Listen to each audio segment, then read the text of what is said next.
Salve pessoal, como é que você está? Eu estou muito bem aqui na companhia de uma amiga querida, Iva Miosotti Serri.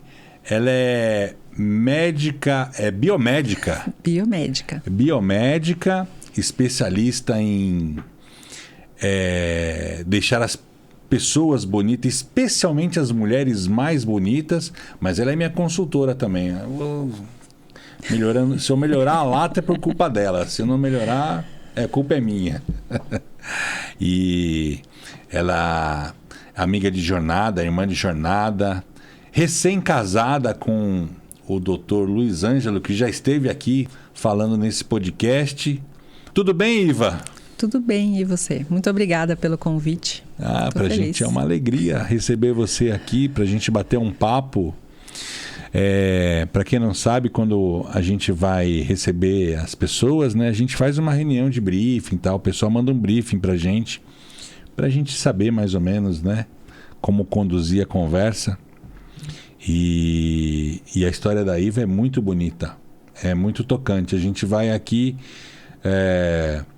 passear um pouco pela história dela e falar, logicamente, sobre a biomedicina e todas as questões que podem interessar a quem está aí do outro lado. Iva, você é uma pessoa de origem simples. Sim. E viveu em comunidade, foi? Foi. Eu cheguei em Sorocaba com 9 anos e eu fui morar numa favela, né? Então não tinha asfalto, não tinha muitos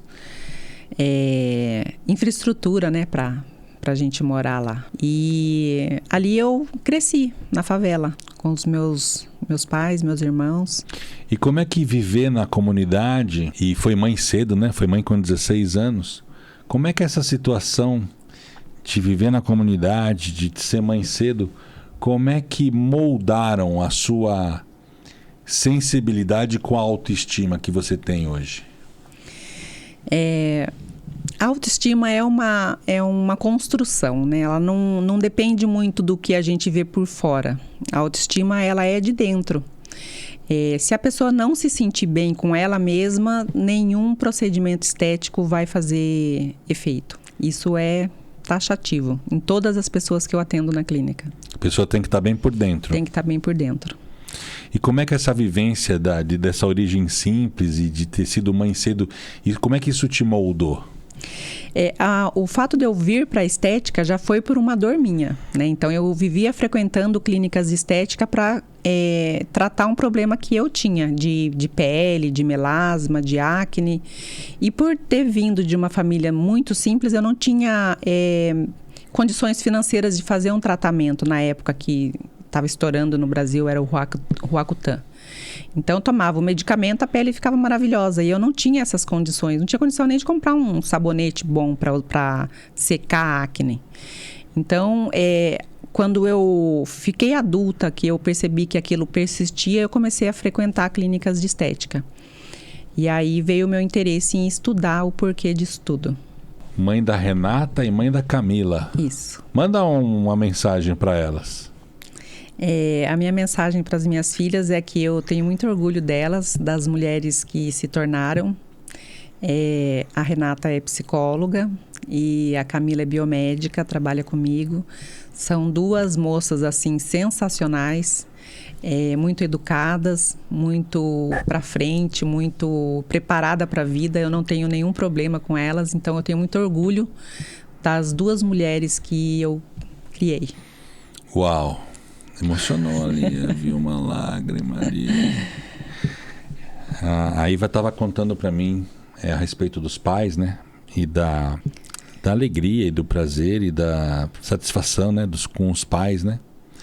Qual é a maior lição de sabedoria de vida que os seus pais te deram? A maior sabedoria que eu tive com os meus pais é perseverança. Buscar sempre a calma, a tranquilidade, a sabedoria antes de agir por impulso. Eu me lembro que quando eu era criança, o meu pai brincava com a gente, vai procurar no dicionário o que quer dizer Plácido. Plácido é o sobrenome do meu pai, né? Luiz Plácido. E a gente lia no dicionário e dizia sereno e tranquilo. Então, hoje, as pessoas que eu admiro são bem parecidas com o meu pai. São pessoas serenas e tranquilas. Então, na minha vida, eu aprendo muito observando as pessoas.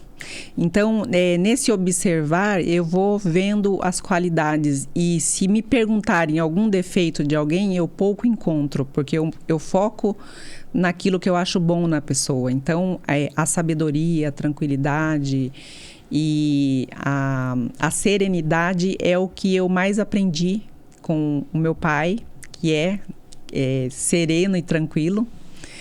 E a minha mãe era mais nervosa, mais agitada, mas ainda assim era uma sabedoria que ela tinha de muito... Caridosa. Às vezes ela tirava dela, de coisas de dentro da casa, para servir outra pessoa. Então, eu também aprendi muito disso com ela. E esse é o ensinamento que eu tenho dos meus pais. É um exemplo para mim de vida. Então, o seu Luiz Plácido, ele mandava você pegar no dicionário para ver o significado do nome dele. De Plácido. E aí a gente vai naquela coisa de tudo que a gente fala, a gente vai se aproximando dessa energia, daquilo que a gente fala, daquilo que a gente afirma, né? Conta alguma história do seu Plácido aí pra gente. Visita aquela menina lá que abriu o dicionário quando o seu Plácido falava. Conta alguma historinha, alguma historinha pra gente ouvir. Tem uma história que eu pedia para o meu pai fazer as capas de trabalho para mim da escola. O meu pai, ele é semi-analfabetizado, ele tem até a 4ª série, mas é uma 4ª série que equivale hoje a um ensino... Ensino médio. Médio, isso. Um ensino médio que ele sabe muito mais do que a gente aprendeu até o ensino médio. Então, era ensino de verdade, né? Era ensino de verdade, traçagem, tabuada. Meu pai ele é muito, muito sábio, muito inteligente. Ele tem 72 anos hoje e tem uma cognição, assim, ele lembra de coisas de 5 anos de idade. Então, o meu pai é uma pessoa, assim, sensacional. E eu me lembro que ele escrevia para mim os temas do trabalho, né? Da capa do trabalho. E eu ia lá pintar por cima para ficar bonita igual a letra dele. Então, mesmo ele não tendo tanto estudo, ele serviu muito de exemplo para mim, assim, desde pequena. E a minha lembrança é essa, sempre de uma pessoa calma, tranquila, perseverante, muito trabalhador. E muito firme, assim, na vida, muito... Tudo de bom numa pessoa, assim. Você conversa com ele tem coerência em tudo que ele fala. Um abraço aí pro seu Luiz. Conheci o seu Luiz no dia do casamento da Iva com o Luiz. Você vê que ela gosta tanto do pai que ela arrumou um marido com o mesmo nome do pai. O Dr. Serri, né? E um abraço aí pro seu Plácido aí, viu?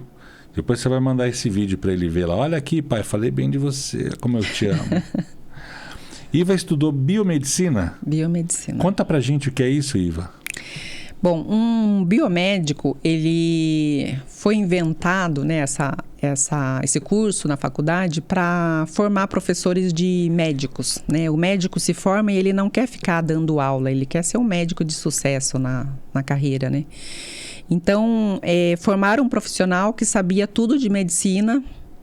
Então, a gente aprende todo o corpo humano, as suas variações anatômicas, todas as partes anatômicas, as células, os órgãos e as moléculas dentro das células. Então, a gente aprende a identificar um corpo sadio e com doença. Então, se um biomédico coleta uma amostra de um determinado tecido no corpo e olha no microscópio, ele sabe diferenciar um tecido sadio de um acometido por alguma doença.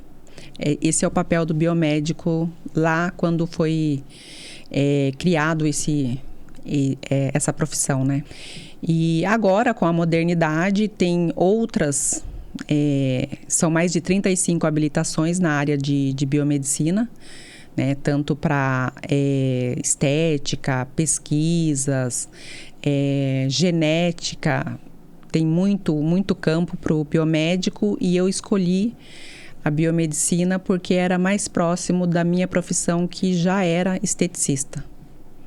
Como eu queria trabalhar com estética injetável, eu precisava de um curso superior na área de saúde. E o biomédico era o que mais brilhou meus olhos na época. Então temos aqui uma esteticista que foi buscar uma formação mais elevada para poder oferecer um trabalho mais qualificado para as suas clientes aí. Exatamente. Fala para mim, essa estética regenerativa que se fala, né? O que é estética regenerativa? Bom, a estética regenerativa é onde a gente lembra as células, lembra o nosso organismo a produzir substância que a gente produzia lá quando a gente tinha 20, 25 anos de idade.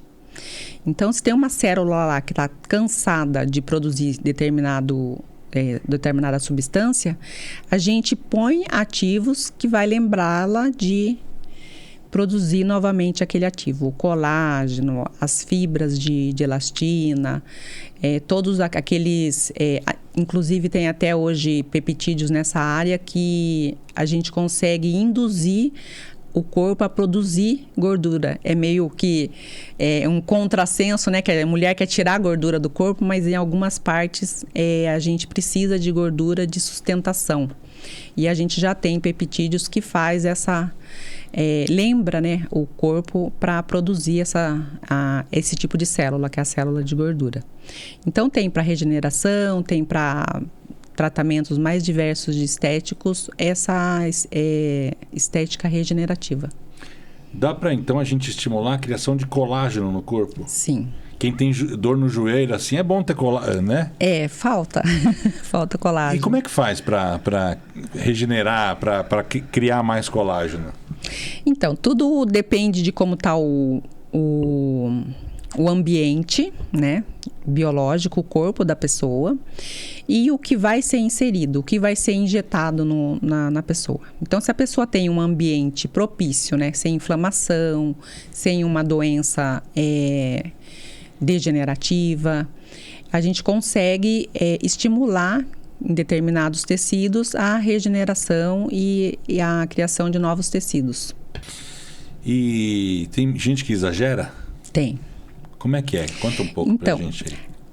A estética regenerativa, ela veio justamente para a gente sair um pouco desse exagero, né? A gente estava num mundo assim onde as pessoas se transformavam para tratar a estética, elas acabavam perdendo algumas características naturais, né, do rosto.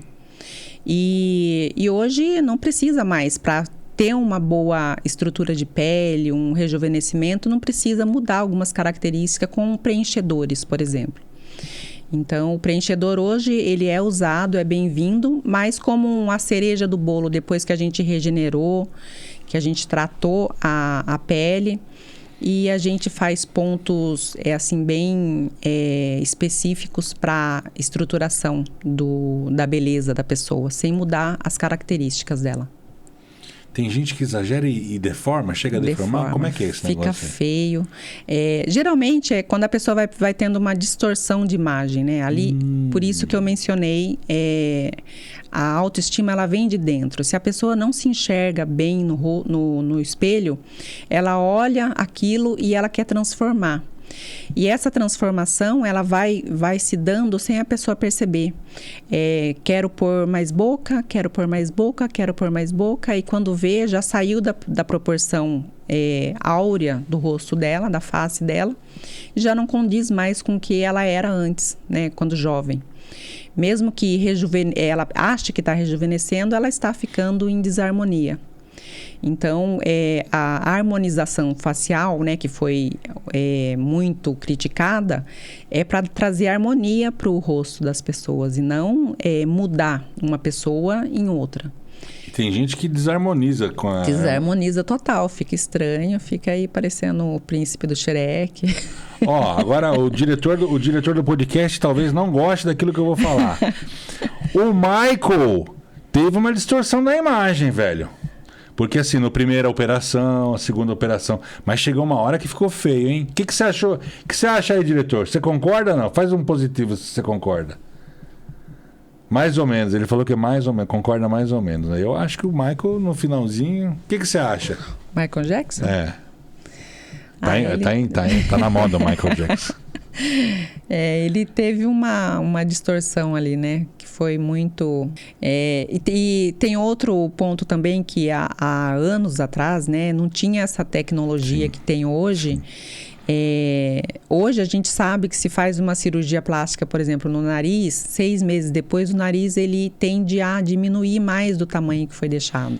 Então, naquela época não sabiam, porque era tudo muito novo, então diminuíram demais e aí depois de alguns meses ele foi diminuindo, foi secando a cartilagem. Talvez ele tenha sido vítima disso. Isso, exatamente. Iva, como unir comportamento humano e diagnóstico estético?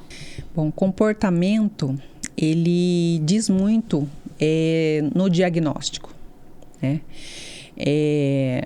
Alguns procedimentos estéticos, ele vem de encontro com o comportamento da pessoa, com a rotina, com os hábitos.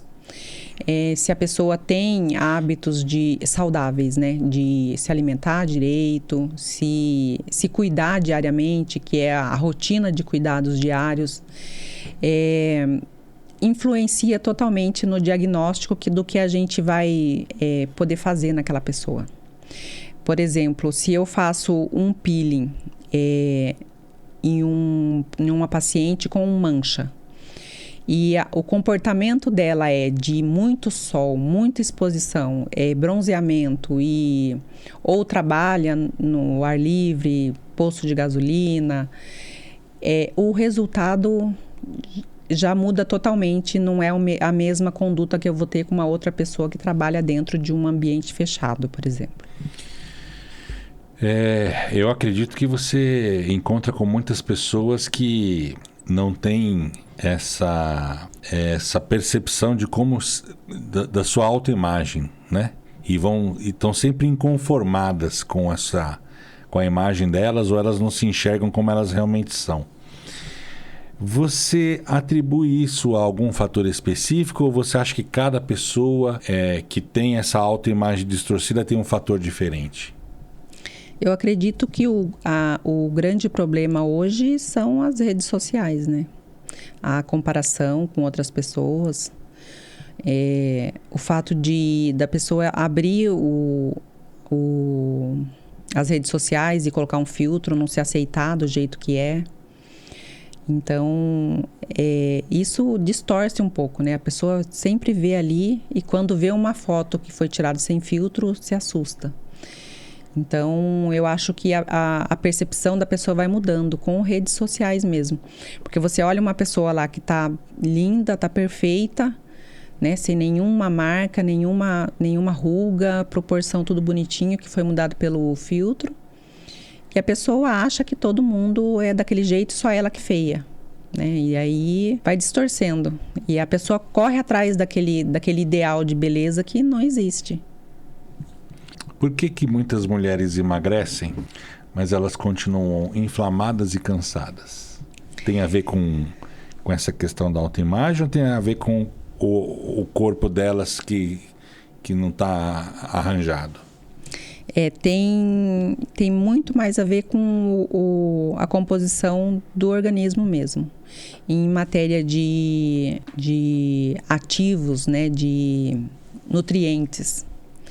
Então, se a pessoa emagrece, tem uma deficiência de nutrientes na alimentação, ela vai emagrecer e vai continuar com o mesmo cansaço, com a mesma indisposição, com as mesmas dores que ela tinha quando era obesa. E a ortomolecular, que eu sou apaixonada por essa área, ela vem justamente para suprir essa necessidade que as pessoas têm ao emagrecer. Até para emagrecer, quando a gente pensa em desinflamar o organismo, quando pensa em restaurar o equilíbrio do organismo, para emagrecer é muito mais fácil. E você está falando então para mim que as pessoas podem fazer tratamentos, mas que não aquilo que elas comem, se elas continuarem comendo errado, aquilo que elas fazem com o organismo, se elas continuarem atrapalhando, elas vão continuar sofrendo de moléstias e doenças. Exatamente. E aí tem um impacto do intestino e dos hormônios na beleza da pessoa. Sim, totalmente. Não adianta você fazer o tratamento se a pessoa não se tratar.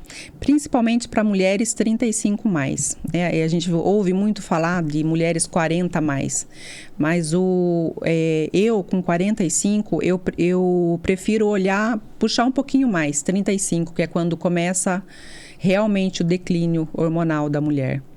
Né? O principal hormônio, um dos principais hormônios da mulher é a progesterona, que é a progesta. Né, que é o hormônio da gestação, o hormônio da jovem, né? E esse hormônio, ele despenca depois dos 35. Então, pele resseca, cabelo cai, libido, bem-estar. A mulher é chamada de louca por conta de um hormônio que está despencando mesmo a partir dos 35 anos. E isso influencia diretamente na beleza da pessoa, né, da mulher. E é fundamental ela começar já a pensar, procurar um médico já de confiança desde os 35 para ir controlando e checando esses hormônios. Os hormônios da mulher que estão ligados à sexualidade são progesterona e... estradiol e estriol. Esses são os 3 hormônios... os principais das mulheres. Da mulher ligada à sexualidade. E do homem? Do homem é a testosterona. Se um casal está na casa dos 50 anos e eles começam a se dar mal, começam a perder um interesse pelo outro, é porque eles deixaram de gostar um do outro? Eu sempre faço essa analogia justamente porque às vezes o casal se separa por conta de um destemperamento aí hormonal, né? A mulher já não tem mais a mesma energia, a mulher já não tem mais aquela paciência, não tem mais... É chamada de louca, né? Porque ela fica totalmente fora da casinha. E não é porque ela está depressiva ou deprimida ou ela não ama mais o esposo. Né? Tem aí o declínio hormonal que afeta tudo isso. São mais de 70 sintomas, né? São sintomas silenciosos que a mulher tem na menopausa e a mulher sofre com isso tudo calada. Né? Então, imagine que se tem mulheres de 47 anos que faz uma densitometria óssea e está com desgaste na cabeça do fêmur. É silencioso, ela não sabe, tá tirando, aí volta a parte da ortomolecular, do cálcio, das vitaminas, dos minerais. Então, são tantos sintomas ali que mexe com o emocional, inclusive para a mulher chegar a ponto de ir para um psiquiatra achando que ela está com problema de depressão. Ela pode não estar deprimida, ela pode continuar gostando do marido, mas quimicamente nada funciona. O organismo dela não dá conta de continuar a relação com 50 anos como ela tinha com a relação com o marido, como ela tinha 30 anos, com 30 anos, né? Exatamente. E vai perdendo lentamente, não percebe, isso? Não percebe. Porque não é um salto, né? Não. É milimetricamente que isso vai acontecendo. Vai decaindo a partir dos 35. Uau! Quais são os pilares da longevidade, então, para mulheres 35 mais? Pilares. São pilares não só da longevidade, mas da saúde, do bem-estar, de tudo. Sono, alimentação, exercício físico, regulação hormonal, boas conexões, né, sociais. Então, se você anda com pessoas que reclamam demais, também afeta a sua beleza. Viver com um reclamão também afeta a sua beleza. E você escolher com quem você convive também é um pilar de jovialidade, né? De juventude. Porque as pessoas jovens, você percebe que está rindo por tudo. Está sempre feliz. Então, a mulher, ela precisa ter essas conexões, amigas boas, colegas de trabalho, tem que pensar em quais rodas ela escolhe para estar, para ter uma mentalidade boa também, né? Então vamos lá, sono. Como é que é esse sono? Como tem que ser o sono da mulher 35 mais? O sono tem que ser um mínimo de 7 a 9 horas. De 7 a 9 horas por noite? Por noite. E tem que dormir cedo e acordar? Como é que é? Tem horário certo para dormir? Tem sim. O organismo, ele tem um processo que ele metaboliza algumas substâncias no fígado, no intestino, produção de serotonina, de hormônios, limpeza, inclusive, de células que já não têm mais função no cérebro. E isso tudo ocorre durante a noite, né? Que é entre 22 horas e 4 horas da manhã. Então, 22 horas tem que estar dormindo. Tem que estar dormindo. Não tem que estar acordado, né? Entendi, tem que estar dormindo. E aí... Aí depende do quanto a pessoa se sente bem, né, acordando. Às vezes a pessoa dorme 6 horas e acorda super disposta. Tá. E outras precisam de 8, 10, 12 horas para estar bem, descansada. Você falou sono. Qual é a outra que você falou? Alimentação? Alimentação. Como deve ser a alimentação? Eu sempre falo de alimentação limpa, né? As pessoas falam, mas o que é uma alimentação limpa? É evitar produtos industrializados, que é cheio de contaminantes mesmo, químicos muito fortes, processos industrializados que acabam impedindo a gente de absorver algum nutriente do alimento.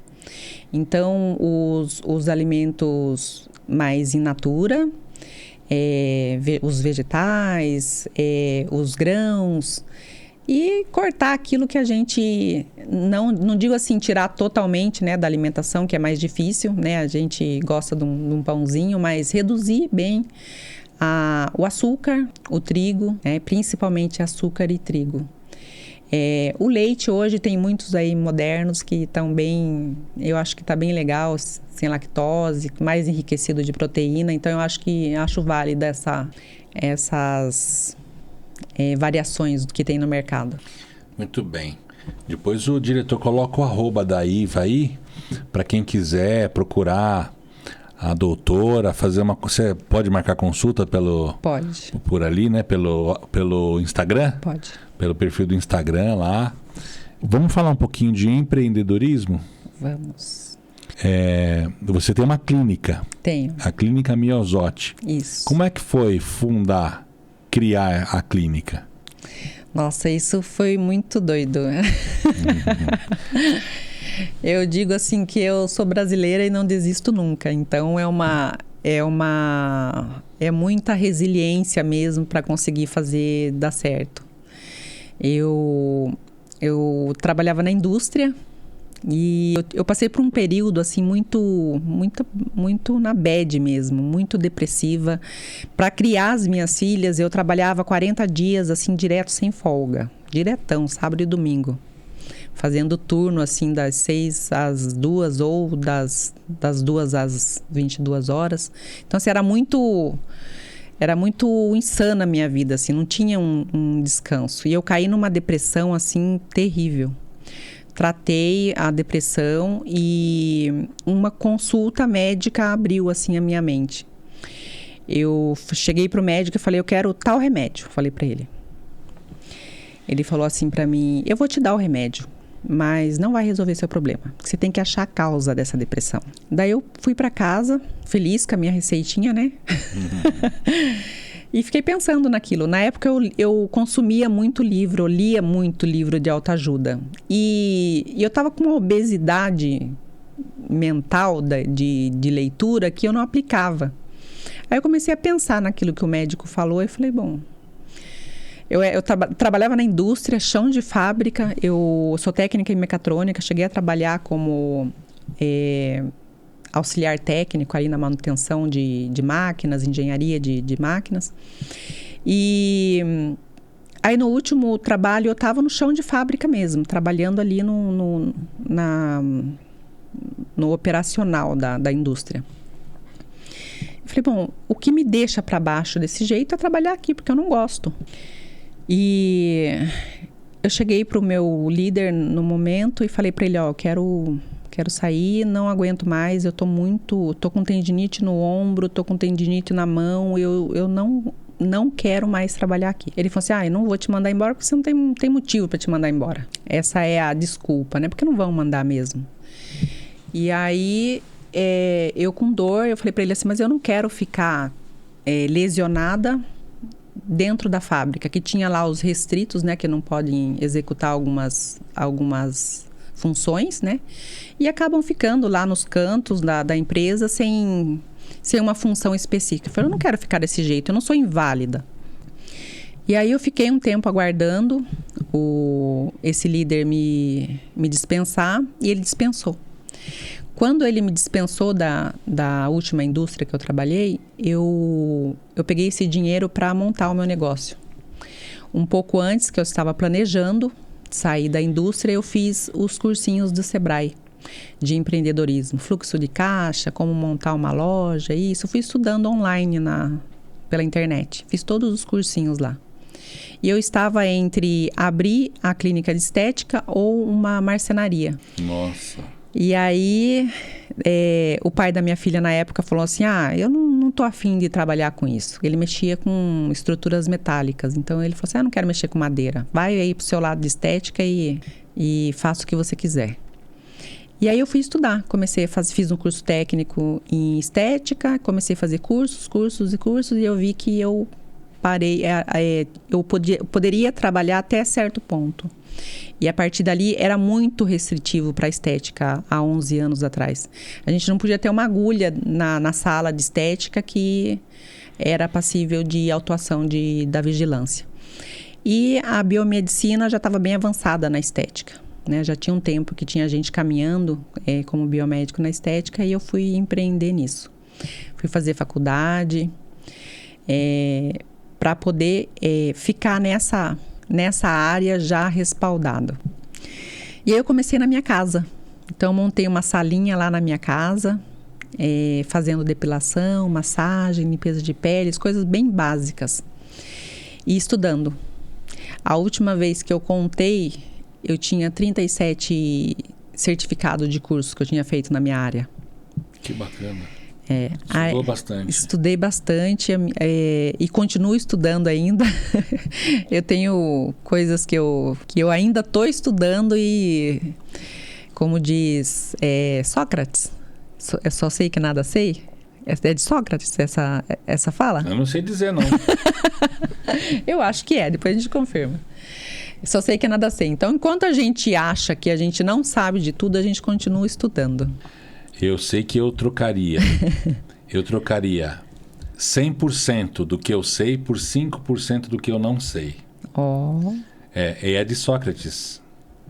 Só sei que nada sei, frequentemente atribuído a Sócrates. Sintetiza a filosofia da humildade intelectual.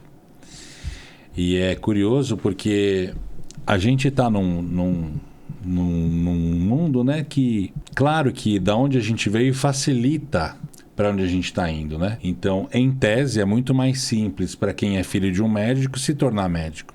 É muito mais simples para um filho de advogado se tornar um advogado. É muito mais simples para um filho de um engenheiro se tornar engenheiro. Mas não é regra. A gente pode vencer as dificuldades que porventura tivemos, né? Eu tive, você teve, algumas pessoas têm, muita gente tem. E um filho de um médico pode ser cantor, pode buscar outra carreira, né? Então a gente construir a nossa realidade por nós próprios, com o esforço da nossa vontade, né? Uhum. É muito bonito isso daí. E aí você constrói a autoridade, né? Você, com quantos certificados você tem? Eu parei de contar, já tem alguns anos. Mas eu contei 37 já. E eu já fiz muito mais coisas depois disso. E quais são os planos de expansão da Clínica Miosotti? Conta pra gente. Vai abrir uma franquia? Eu não penso assim em franquia, mas hoje, assim, eu me vejo no meu sonho, assim, um spa wellness, cheio de tecnologia da longevidade. Então, assim, tudo que tem de mais moderno para prolongar a vida, para rejuvenescer, para dar ânimo, disposição, saúde, é o que eu enxergo para o meu futuro. Hoje, se eu falasse qual que é o seu sonho, seria um spa assim, multiprofissional. A pessoa entra numa sala e sai em outra ali tratando tudo. Mente, corpo e espírito. Multidisciplinar ali. Isso. Que barato. A minha última pergunta para você. Qual é a sua definição de beleza e que mensagem você mandaria para a Iva com 16 anos? A minha definição de beleza é a beleza que vem de dentro.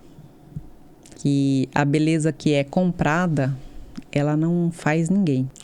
Às vezes a gente tem tanto amor por uma pessoa que esteticamente não tem nenhum atributo estético e a pessoa é linda. Então essa para mim é a definição de beleza. E para a Ivanilda de 16 anos, eu diria que vai dar tudo certo. Eu tenho uma tia que ela me falou logo que eu tive a minha primeira filha, adolescente, e eu estava ali sem trabalho, com uma criança pequena. Ela falou para mim assim, Fia, que ela me chamava assim, Fia, vai trabalhar para cuidar da sua filha. A vida é dura para quem é mole. E essa frase, assim, toda vez que eu tentava fraquejar, eu falava, não, a vida é dura porque é mole, eu não sou mole.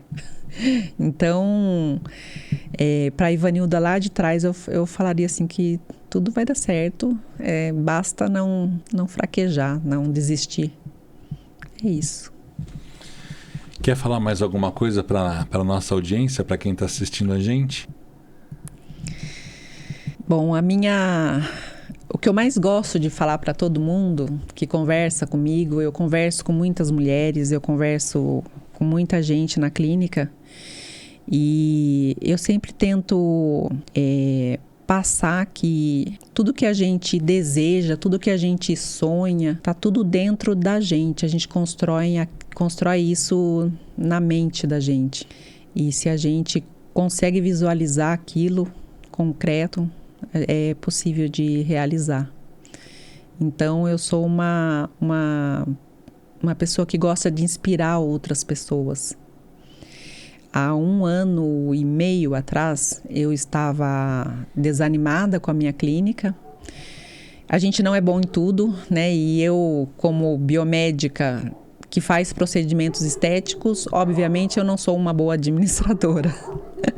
Então eu não sabia administrar, tinha um sistema muito robusto na clínica e eu não alimentava ele. Eu falei, não é ser empresária não é para mim, né? E eu estava desistindo, eu estava pensando em ir trabalhar em outra clínica e fechar a minha. E Deus, com a sua providência, né, casou certinho, que eu já havia pedido para minha irmã, né, trabalhar comigo. Ela relutou e num momento oportuno ela falou, deixa eu ver esse sistema aí para você. Deixa eu ver o que eu posso te ajudar nesse sistema. E desde então minha irmã está comigo, acho que já tem quase 2 anos. E eu que estava pensando em fechar a clínica, hoje nós somos em 5 lá. Então, é só não desistir, é só não ser mole que a gente enfrenta qualquer dureza da vida. É só acreditar.